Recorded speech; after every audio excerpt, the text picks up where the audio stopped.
Wasn't a huge fan of this. I found it just okay. For me, I think everything really comes together in the I can't include that. He just says off. This was great, but there was no reason to have the AI poster there. Well, I have an interesting story for this one. If you're into movies and filmmaking, chances are you know what Letterboxd is. It's where all the wonderful cinephiles go to review their favorite movies and also their not so favorite movies. And for those who don't know me, I'm Kirk. I'm a narrative and commercial filmmaker who makes a lot of short films and particularly have been making a lot of shot on iPhone short films. Today, being the very intelligent filmmaker I am, I'm gonna jump onto Letterboxd and review a lot of the reviews of all of our short films that we've made and see what people have been writing about our short films. Let's get to it. All right, let's jump into the first review from one of our shot on iPhone short films, Unsaved. And the review is from Nick Mills. Not gonna lie, wasn't a huge fan of this. I found it just okay. It is really interesting. When it comes to making short films, you only have a really short amount of time to get the audience's attention. Plus, a lot of our short films as well, we don't have any dialogue in them at all. So when we are making these, it is kind of an expectation that not everybody is going to love them, but it's also an expectation that not everyone is going to hate them either. So according to this guy, he wasn't a huge fan of this. He just found it okay. But that is okay because in my opinion, if you're making films that are supposed to please everybody, then you're doing it wrong. So this is a good review in my opinion. I'm not gonna cry about it, but we'll just move forward. Next review, also from Unsaved, from Akaken. I really like the color grading of this film. Blind clicked and watched this film, and honestly, I was quite scared. Lol. Well, I'm sorry for scaring you, but hopefully it wasn't our color grading that scared you. Sounds like you did like it. One of the things for me when it comes to making any of our short films, people say, oh, you used all this gear, the lighting and everything to get the look coming together, and the cinematography was like amazing. I think everything really comes together in the color grade. It's probably the thing I spend the most amount of time in post-production. If you look at the before and after of what any of our short films look like, it's a world of difference. I know a lot of people say don't fix it in post, but I do a lot of fixing in post because that's just where I'm comfortable in. Okay, here's a review from Turasha from Unsaved, and he says, this was great, but there was no reason to have the AI poster there. Well, I have an interesting story for this one. So if you don't know, in our short film Unsaved, it's probably one of our most popular shot on iPhone short films and one of the ones I'm most proud of. But in one of the scenes at the end of the short film where we were pulling back in the bedroom kind of environment, we had pictured up on the wall a poster that was trying to like showcase that was the game that he was playing in the short film. If you watch the short film, it makes sense. Now, when we were posting this short film, what I always love to do is post very, very long behind the scenes articles. And in that article, I had a couple paragraphs where I disclosed that we used a poster in the background of that shot where some of the assets from the poster came from AI generated sources. Essentially, it was a day before the shoot and we didn't have a poster up there at all. I contacted so many graphic designers and print shops and no one could get it done in that short period of time. So I generated a few assets from, I think, Sora and some other image generation platforms, popped them all together, quickly put them up onto like a Photoshop kind of canvas, and I spent maybe like 6 or 7 hours perfecting it to the way that I wanted to. Found a local business called Little Print, which opened up on a Sunday for us when they weren't supposed to be open, but they were kind enough to do that. Paid them, got it printed, took it to the set, stuck it up on the wall, and it was there. But there was so much backlash when it came to using an AI poster in the background. To be fair, I wouldn't say it was 100% AI, but I totally understand why a lot of people on Letterboxd kind of harped onto this, because once one person sees an AI comment, people want to jump onto it and protect artists, which I think is a really, really important thing to do. From Kashif Pastor, I would watch these Kirk and Ali iPhone shorts forever. Really cool example of what you can do on a phone, but also a great example of how no matter what camera you're on, the biggest difference comes from what you point your camera at. Ali and I have been making shot on iPhone short films for ages. I think one of the most important things whenever you are making short film projects is to find someone that equally loves to make short films with you, someone that you'll get along really well with, and also to share the workload too and to bounce ideas off. Don't try and do it on your own. Find someone, and all these short films wouldn't be possible without Ali, as well as all the entire cast and crew that we work with. So that's a really, really important thing.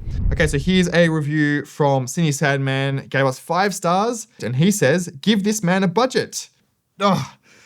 Please give me a budget. I'm sick of using my own money. No, I'm not. I would really love to have a big budget. If there's any producers out there that want to make a movie or short film, mainly feature film or commercials, let me know. It is really nice of someone to say that because we do finance all of our short films ourselves. I do a lot of commercial work on the side and all this money just gets poured straight back into it. Most of the short films that we do are pretty much under $2,000 each, and that's Australian dollars. But we do try and do things on a budget. But in the future, I think we do want to invest a little bit more money into certain areas. So thank you, Cine Sadman. That was very, very nice. So Lil gives Unsaved a 2-star and they say, my phone quality is not this good.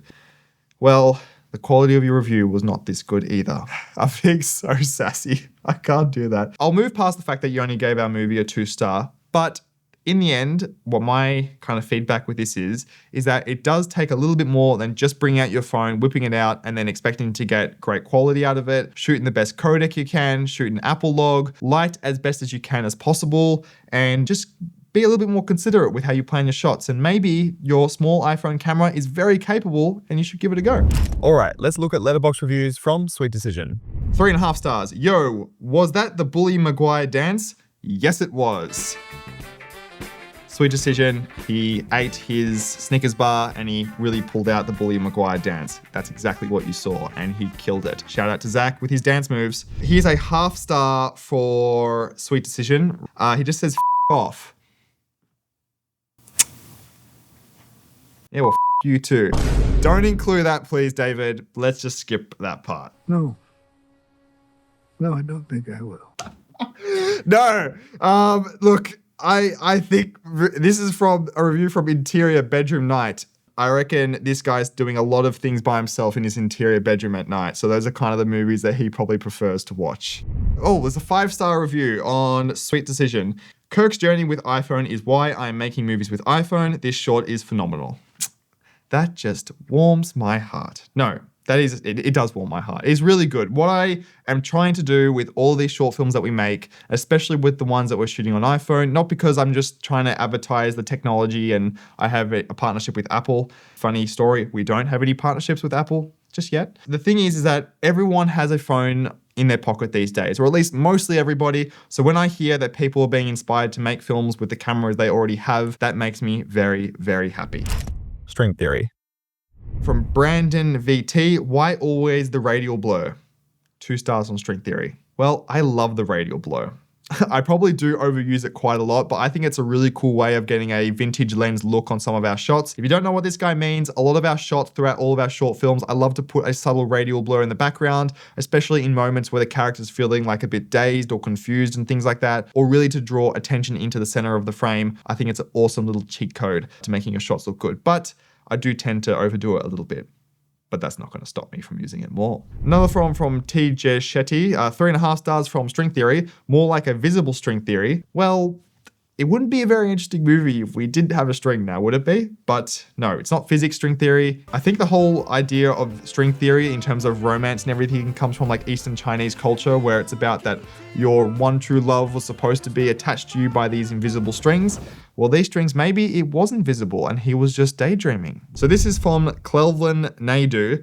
My Letterboxd has low genuinely been dry ash. Are you sure? I don't know what the hell that means, but is that supposed to be like, I'm giving him Ken energy? Like it's Kirk energy, but like he's been watching our short films. So thank you, Cleveland. I'm going to make more short films because of this comment. I have no idea. Another string theory review. Oh my God, the guy at the pool, Unbothered King. That's Luca with his beautiful giant pecs in the background. I think that's what this review is. He's in all of our short films somewhere. So let's have a look at this Close, which is a film that I didn't direct. I just shot this one. So anything that's critical, that's Ali and Eva's fault. Not my fault. 4 stars, that's a good sign. From Kenji, the acting is so good. Yes, the acting was incredible. Eva was fantastic. What is really cool about Eva's acting, particularly with this short, is that you have to convey so much in such a short period of time, but more importantly, in only one space. So she's not interacting with anybody. It's just herself and the mirror. And seeing what she did with that, I thought really sold the movie and also made for some really awesome thumbnails. All right, let's move over to some trolley problem reviews. This was our first shot on iPhone short film. Harley, 3.5 stars, not bad. I honestly have no clue what to rate this, but the angles, especially on the floor of the wheels, were elite. You know what? One of the cool things about shooting on iPhone is that you can really put the camera wherever you want. So the fact that you gave this a 3.5 star review because you didn't know what to review it, but you got there because of the camera angles. Makes me very happy. 3.5 star from The Real Carted. So was the cart the devil? No.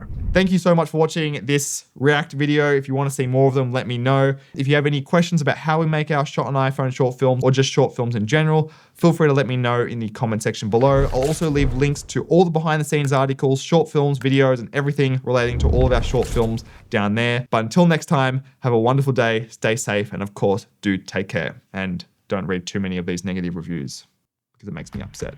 You don't want to do that.